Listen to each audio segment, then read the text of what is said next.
அடுத்தது பார்த்தீங்கன்னா முருகப்பெருமான் கிட்ட நம்ம போவோம். நீங்க பார்த்தீங்கன்னா திருச்செந்தூர்ல சுப்பிரமணிய சுவாமி சங்காரம். அடுத்தது பார்த்தீங்கன்னா சங்காரம் பண்ணக்கூடிய சக்தி இந்த உலகத்துல 2 பேருக்கு தான் உண்டு. யாருன்னு பார்த்தீங்கன்னா ஒன்று அம்மா இருக்கு, அடுத்தது முருகப்பெருமான் தான்.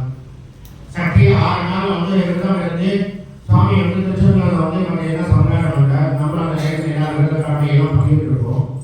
அடுத்த நவராத்திரியில அம்மா பார்த்தீங்கன்னா மகிஷம் வதம் பண்றாங்க. இந்த 2 பேரும் வதம் பண்ணக்கூடிய விஷயம் என்னன்னா, அவங்க 2 பேரும் ஏற்பட்ட மனசுல ஏற்படக்கூடிய கெட்ட எண்ணங்கள்லாம் அம்மா வந்து அடிக்கிறாங்க. சங்காரம்னா நம்மளுடைய மனசுல ஏற்படக்கூடிய கெட்ட எண்ணங்கள், தீய எண்ணங்கள், இந்த மாதிரி விஷயங்கள்லாம் அம்மா நிவர்த்தி பண்ணி நல்ல மனுஷன் ஆகிறான். அதுக்கு தான் சங்காரம் பேர். இந்த 2 இந்த உலகத்தில் யார் பண்றாங்கன்னா முருகப்பெருமானும் அம்மா மாட்டுதான் பண்றதா சாஸ்திரம். அதெல்லாம் நம்ம கண்ணால மாற்றி கொடுக்கணும். நவராத்திரி 1 நாள் நம்ம வந்து விரதம் இருந்து பூஜைகள் அம்மாவை ஆர்த்தி பண்ணி அம்மாவுக்கு ஒவ்வொரு விதமான அலங்காரங்கள் பண்ணி 3 நாள் நைவேத்தியங்கள் பண்ணி மகிஷனை வந்து 9 நாள் ராத்திரி வந்து சங்காரம் பண்றார். சுப்பிரமணிய சுவாமி வந்து 6 நாள் வந்து சங்காரம் பண்றார். அப்படி அந்த முருகப்பெருமான் கிட்ட போய் நம்ம பிரார்த்தனை வைக்கலாம். அப்பா எனக்கு வந்து நல்ல புத்தி இருக்கு, நல்ல புத்தியை வந்து நான் கொடுத்துருக்க. அதுதான் பார்த்தீங்கன்னா முருகப்பெருமான் வந்திருக்க. இந்த 5 பிராணியும் எனக்கு வந்து என்ன ஆரம்பம் இல்லையா, எனக்கு இருக்கக்கூடிய 5 பிராணி அடங்கி என்னுடைய 3ஆவது கருத்து எல்லாருமே வந்து நம்ம பார்க்கக்கூடிய கருத்து தான் நம்ம எல்லாரும் நினைச்சுட்டு இருக்கோம். எல்லாம் அகக்கண் புகழ்கண் 2 கருவிடமாக இருக்கும். அந்த கண்ணை மூலியா நம்ம ஒரு கண்ணில் மனசை ஏற்படக்கூடிய ஒரு சக்தியை பேர் தான் வந்து நம்ம மனசோட கற்பனை பண்ணிட்டு அவங்க எதுவுமே நான் பண்ண நீ சேர்க்கிறேன். நமக்குள்ளே இருக்கக்கூடிய சக்தியை அம்மா ரூபத்தில் நம்ம அப்படி பாதிச்சு இதில் நம்ம நடத்திக்கிறோம், நம்ம பண்ணுறோம் அப்படின்னு நம்ம பண்ணுறது. அப்படி இந்த நிமிஷம் இதெல்லாம் நீங்கள் கலந்துக்கணும் அப்படின்னு நமக்கு வந்து பிராப்தம் இருக்கு.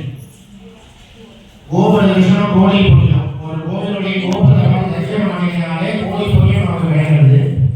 நம்ம ஆலயத்துக்குள்ளார வந்து சுவாமியை தரிசனம் பண்ணி அந்த சுவாமிக்குள்ளார யாரை கலந்துக்கிட்டு அந்த யாரை நம்ம எல்லா விதமான பொருட்களும் பார்த்தீங்கன்னா அவங்க அர்ப்பணம் பண்ண பொழுது அவ்வளோ புண்ணியம் நமக்கு கிடையாது.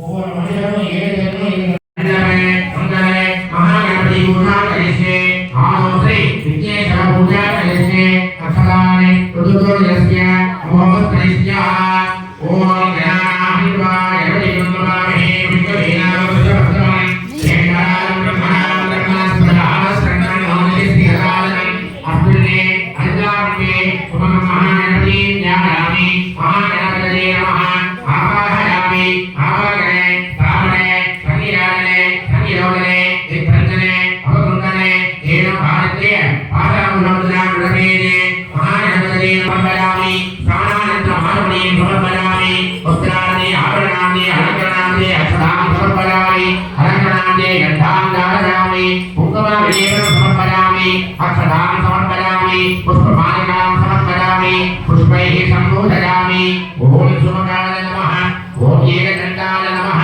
ஓம் கபிலாய